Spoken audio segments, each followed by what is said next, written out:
the guy who can throw up on with the acid. Yes, but is not immune to it. Yes. That seems like a problem. It does. He's lucky to have been alive that long.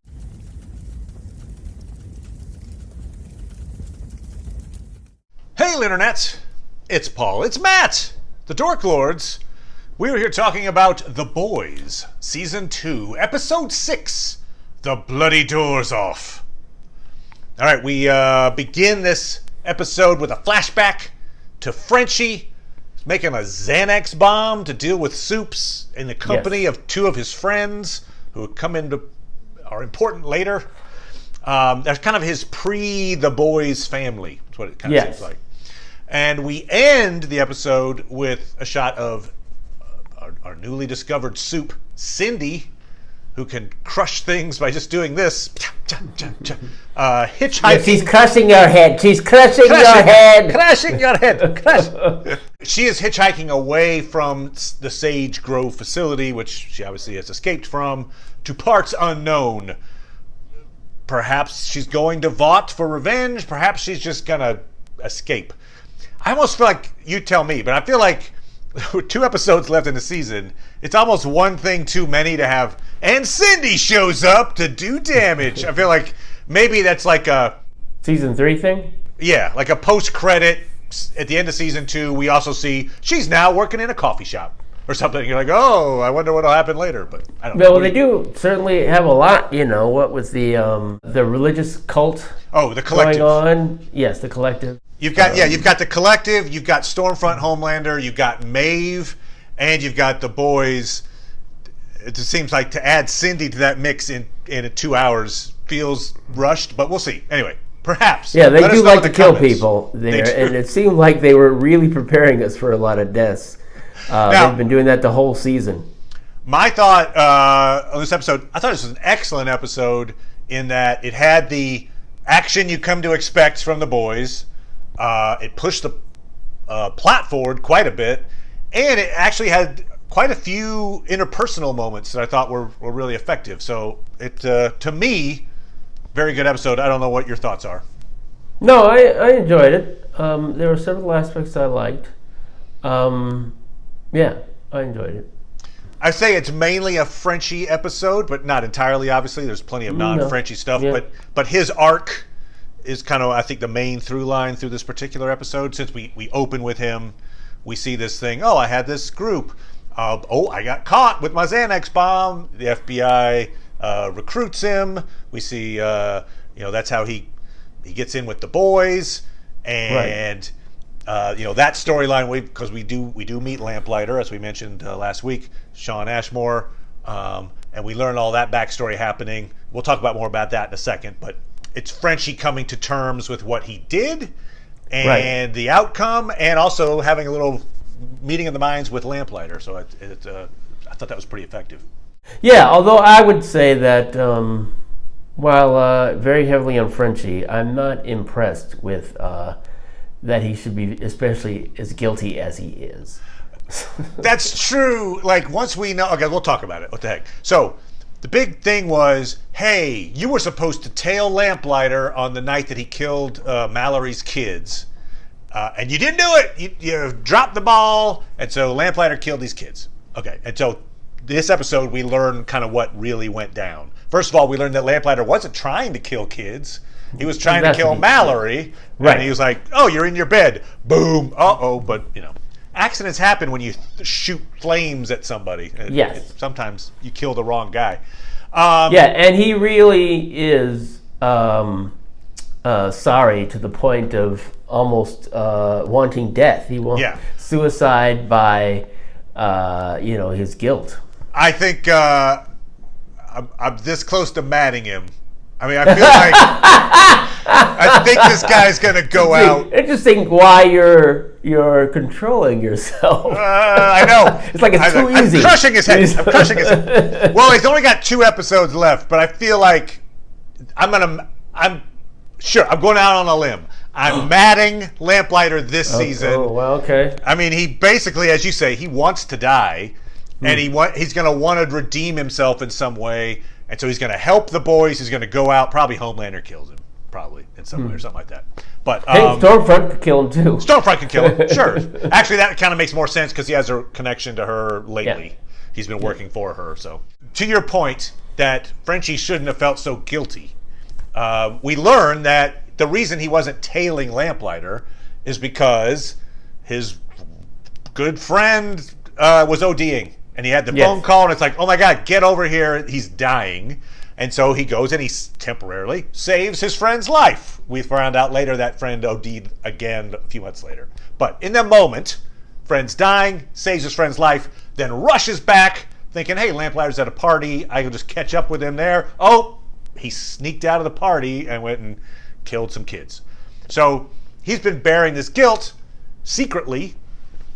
And I don't know. Before I launch into kind of my reasoning, what is your thought on to why he necessarily doesn't have to bear all that guilt? Well, he was doing it to help save somebody, and I thought it would be some sort of situation that he should be embarrassed about. Right, I mean, like he fell asleep, or I was drugged out and I wasn't ready, or whatever. I imagined it was sort of his impatience that caused him to do something. So maybe he chased somebody down when he shouldn't, or whatever. Because really, he's been setting him up as someone who is always willing to, we better do something now. Why don't you chill out for a bit? No, I must do. Maybe that was all him reacting to his previous. I guess the line that helps explain that is the moment when Mother's Milk obviously didn't know this backstory. He's like, what? Right. If you'd have told us this, you'd have been off the hook. And he says, maybe I didn't want to be let off the hook. And I think that's it. Like, he just carried this internal guilt and didn't want people to forgive him, I think is the idea. Maybe. I don't know. Yeah, I guess that's fairly legitimate, even though it just feels sort of like, why didn't I tell you? Here's the reason that the writers did this. Right. I mean, you could have just said it. Maybe I deserved it. Maybe I deserved it.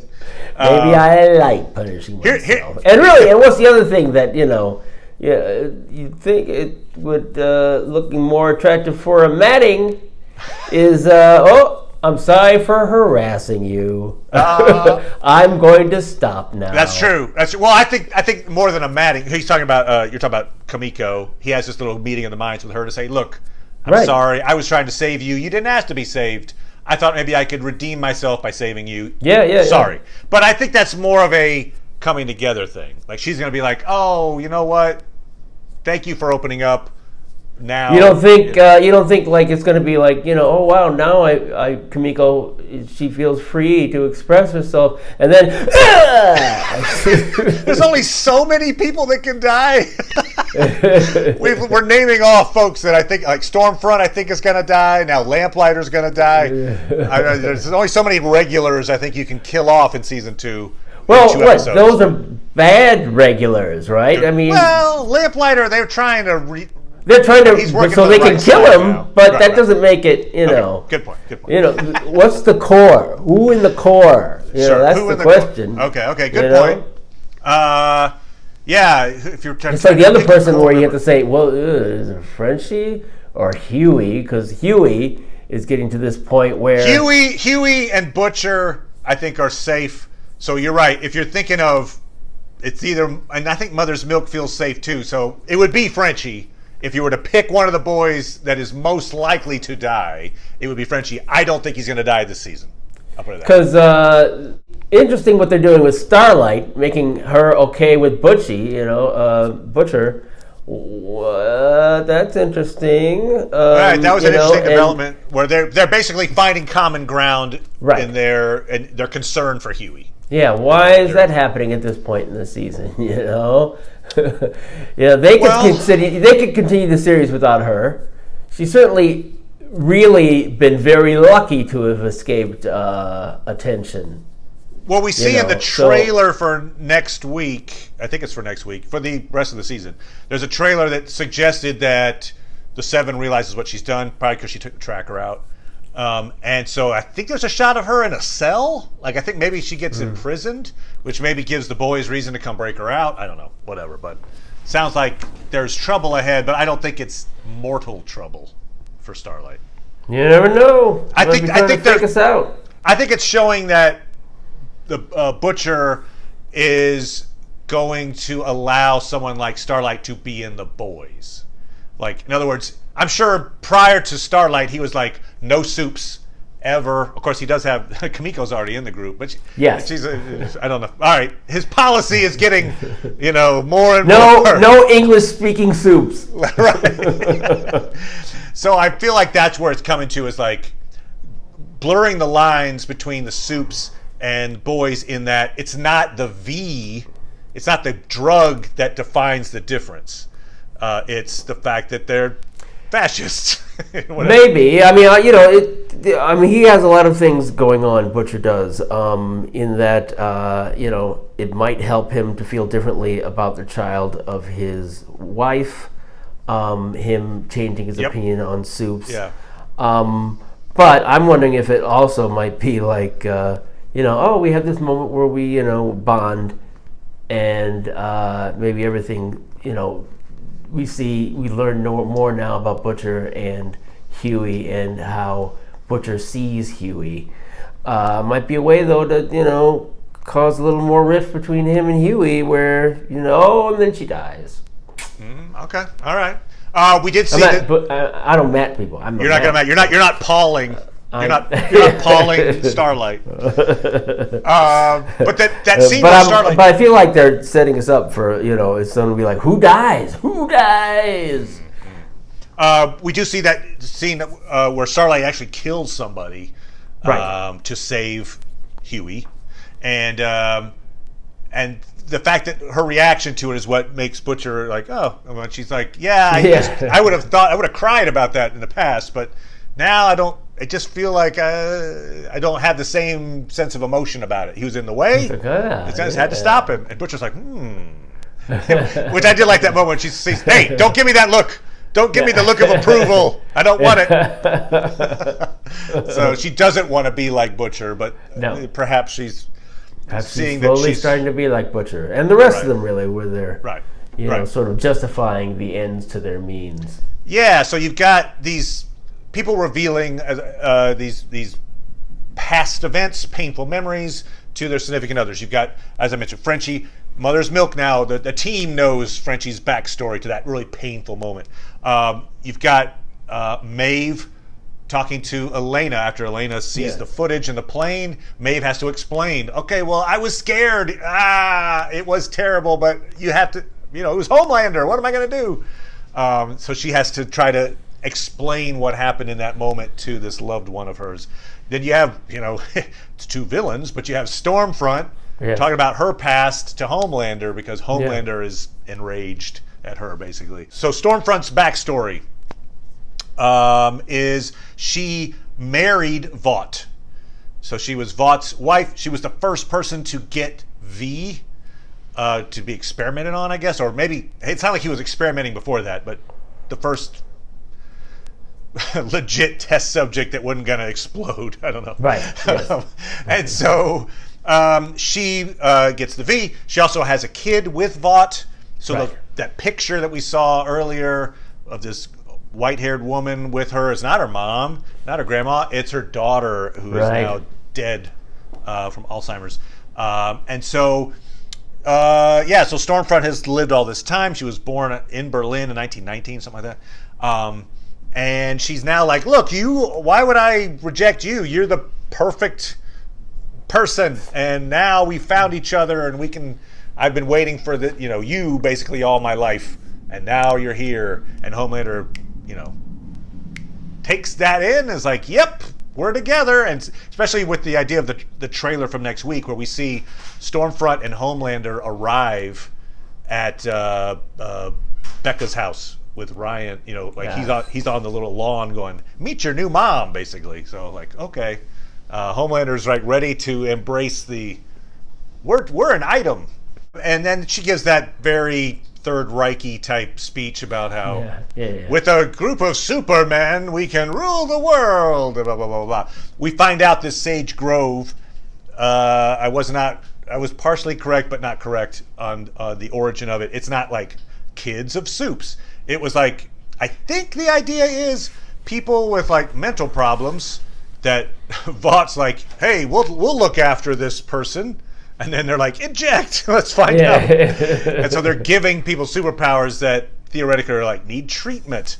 And well, what they actually say in there, right? The Lamplighter reveals that the Holy Grail is to be able to not do it to kids, but do it to the adults. So right, a stable version of V. So what I think is, if you take that information that Lamplighter's like, look, we're testing it. We want a stable version for adults, and then this Third Reich speech from Stormfront, we're creating an army of Supermen. I think that's what they're trying to do. Is they're going to create. They have the government has its army, and they're going to create super soldiers, and then rule the world that way. I think is the idea, right? Because somebody brings up the good point. I think it might be Mother's Milk. Somebody's like, well, why would they want to create thousands of soups? It would ruin their TV shows and all and so it's like, yeah, to what end are you doing that? So it sounds like kind of much like in some ways, Westworld was like, oh, look, it's just a theme park. And then, no, it's not. Kind of a similar thing. Right. Well, in this case, it seems like more like, because I don't think Stormfront's, doesn't feel like Stormfront has the same agenda as the rest of the Vought. It seems like it feels like it's their own agenda. That's a good question. See, I thought so too until she showed up at the facility. I thought she was like going to break people out of the facility or something, but she's obviously in control of that facility. Like it felt to me like she's actually maybe even higher on the hierarchy because she's Vought's wife, maybe even than Mr. Edgar. Like she's like the secret face behind Vought, perhaps. I don't know. I mean, I wonder if it's not that she's doing it without their permission. Okay. I mean, it's possible that's what we'll just learn about their more involvement, but it doesn't make sense to me that she should be spearheading it if she's within Vought. If she's separate than Vought and has her own instinct, that's fine, but, she doesn't seem to... we haven't seen any interaction between her and other people involved, other than her saying whatever about all their social media wrangling. But I guess it's hard to believe, though, like you were saying, that Juan Carlos Esposito, that he is not aware of what's going on. Right. But yeah, it's like 2 episodes now. I guess we're really going to see exactly. What they're planning. They're going to do. certainly have some kind of, because he hasn't. I don't think as I think you just mentioned, we haven't really seen Mr. Edgar talk to Stormfront. I feel like that scene is coming in some way. Like, these are the 2 people that theoretically represent Vought at the moment. What is the power structure between them? Is he higher than her and she's just doing stuff behind his back? Or is she like, now do what I command you? Right. So as I mentioned, love this episode. Very, very strong episode. There's one weak link, in my opinion, to this episode, and it's starting to become a thing in this season. And it's the deep? Yes. It's the collective stuff. At the beginning, it was a fun change of pace. Like, oh, look, it's a comedy, little, comedy diversion where we see the deep in a Scientology thing. Fine. But now it's starting to become like an anchor. It just slows the momentum down. Like, let's all sit around a table and talk about, we want to join the collective. Now, maybe there's a giant payoff coming. It could be. And if that's the case, great. But for now, I'm like, every time now it's cutting away to the deep. And I'm like, oh, all right. A-Train? Okay, got it. He's, okay. So, that part, if I were to, like, edit, I'd be like, the collective. But anyway, as I say, they've got plans. So they're just, hopefully, there will be some amazing payoff to this. I do want there to be a payoff. It's not that I don't necessarily feel it's a drag to the show to have it there. I'm just curious about where it's going. It's a little too boardroomy for a superhero show, I guess. Like, you've already got the boardroom stuff with Vought, which they, I think, put in very tastefully. This feels more, it's still like, kind of reminds me a little bit. I didn't even watch the whole season. I got so bored with it, but it was Iron Fist.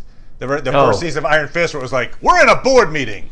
Now, you need to take control of... I'm like, oh, get to the fighting. Anyway, but so it feels a little like that. But as I say, I'm reserving judgment, and the rest of the episode is so good, I give them the few minutes that they spent lulling me to sleep with the collective.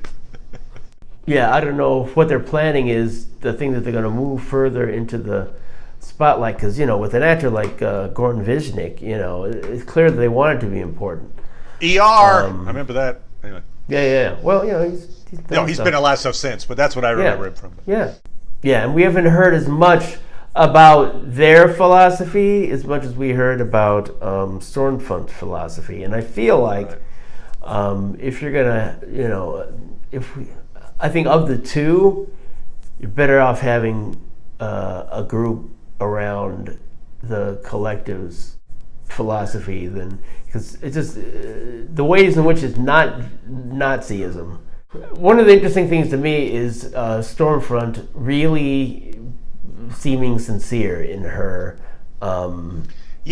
she really entreaties to Stormfront. So it doesn't seem as much like manipulation, because she is willing to put it on the line, and she really seems like she's like, the point where I thought they would get into conflict when he was spying on her. Yeah.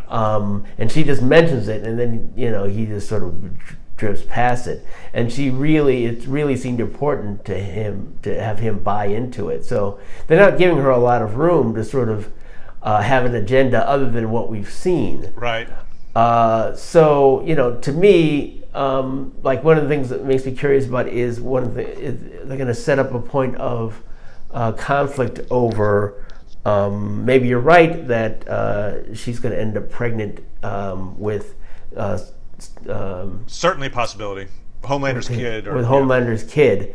And then she might actually, think like, oh, this kid's been raised in a way that, Stormfront's first child, Homelander's first child, Ryan, might be raised in a way where she's sort of like, okay, let's burn this kid up too. Right. And the wife maybe even, certainly wife that she might be. So maybe that'll be a point of conflict between the two if she decides, like, this kid's or whatever, they're just in the way. It's a great point. It's a great point that with or without, in some ways, with or without Stormfront being pregnant, Becca would probably be seen as an impediment to her Stormfront's relationship with Homelander, right? Here's this woman that you had sex with and had a kid with, right? Like perhaps that you're right. Her life could be in much more danger than it already is, right? In that scenario. Something I heard was in the comics is there's apparently a scene where the boys take V and like soup up temporarily and take on the soups.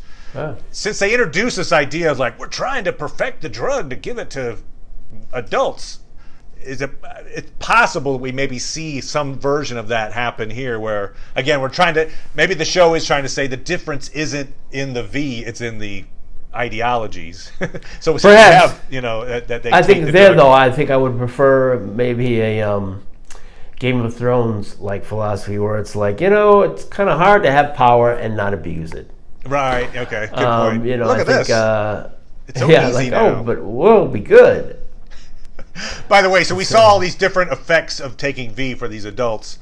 The guy who can throw up on with the acid. Yes, but is not immune to it. Yes. That seems like a problem. It does. He's lucky to have been alive that long. Yes. Like he reached, some kind of adulthood, and he could.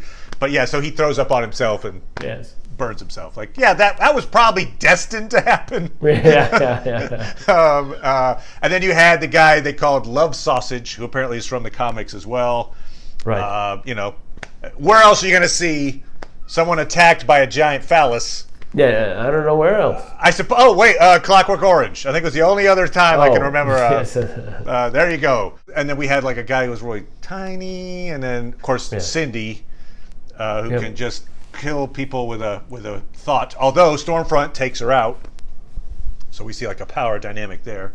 Another funny comedic moment is the they're doing that whole Brave Maeve marketing still, so they've got the Brave Maeve Pride bars because you can't be proud on an empty stomach. You're like, what? It's like, but hilarious. So very, very funny. They had a Golden Girls theme where Frenchie compares the group to the Golden Girls, and at the very end we hear the Golden Girls theme playing. So that reminded me of first season where they compared themselves to the Spice Girls. Yes. So you have the Spice Girls, Golden Girls. I don't know. Team. Which Golden Girl would you be?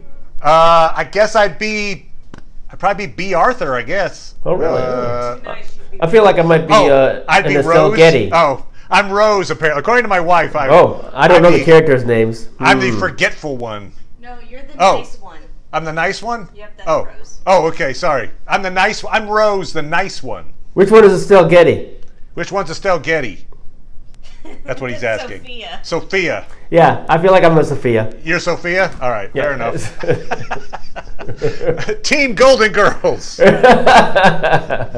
So, Shawn Ashmore as Lamplighter. I appreciated this take on a world-weary... it's practically, as you mentioned, suicidal now, but yes. But that sense of he's not just a mustache twirling villain guy who got wronged. Sure. It's he's like, look, I didn't mean to kill the kids. Right. Now I'm doing this thing. Of course, he's still. I mean, the fact that he burns that one guy at the beginning of the episode. Stormfront's like, hey, person we've recently given powers to, hope all's going well. No, I'd like to leave and see my family. Okay. And obviously that's the phone call they were having last episode. I think so. Yeah. And so the fact that he's still willing to do that, suggests he's not just I'm lawful good. He's got still got issues, but he gets rid of the evidence, as he put it. So he must kill anybody who doesn't seem to be getting along with the program. Right. But I did like the kind of the moral grayness of it, and I could actually empathize with this guy who's killed kids, and in that moment when Mallory's trying not to shoot him out of revenge, I bought that scene. That scene did not feel fake to me, so good on the show for doing that. It's interesting that I did not anticipate Butcher really considering killing Starlight. Oh, right. He's got her in his sights now. Yeah. What occurred to me was he'd shot her in season 1, as she brings up in this episode, and it didn't kill her. So maybe he's like, it won't kill her anyway. I don't know. Would she? I feel it didn't do a headshot, and does that kill him? I don't know. I guess I don't know they suggested in the episode that if he did that, it would kill her. But I guess I don't know for a fact that it would. But okay. But yes, he makes a choice not to shoot Starlight in the head. Yes. Which for him is oh, wow, I'm being nice to you. Oh, something I did like, another great little comedic beat. So Homelander, he gets stood up. He burns down the trailer. Yes. He's pouting on the rooftop. Yes. She comes up to be like, hey, what's going on? And then he's like, I got to go run lines with Black Noir. And the fact that he's running lines with a guy who never speaks. That's pretty funny. I like that. I was like, da-da-da-da-da. So good on him. The comedy is still good in the show. I do appreciate it. Yeah. I look forward to. They do have ways to go in terms of directions they can take in these last 2 episodes. Oh, we've heard that there's a potential for a spin-off. So I wonder if that's where they're going with with Cindy, maybe even. I don't know, because it's like a college setting, right? So it's it mentioned it was like a college show, but also a Hunger Games. So maybe Vought has set up a university. And if you don't succeed, we kill you or something. So maybe that's where Cindy's going. So yeah, good point. So yes, there's news of a spinoff. I don't know how concrete that is, but it sounds if they're advertising it, it sounds like Amazon is trying to create their own, extended universe. In the boys' terms. So interesting. And it would apparently be R-rated, so they're going to stay with the tone of the boys in another show. So be wise. Interesting. So yeah, that's it. We will be back talking about episode 7, and also we'll be talking about Lovecraft Country. So come on back for that.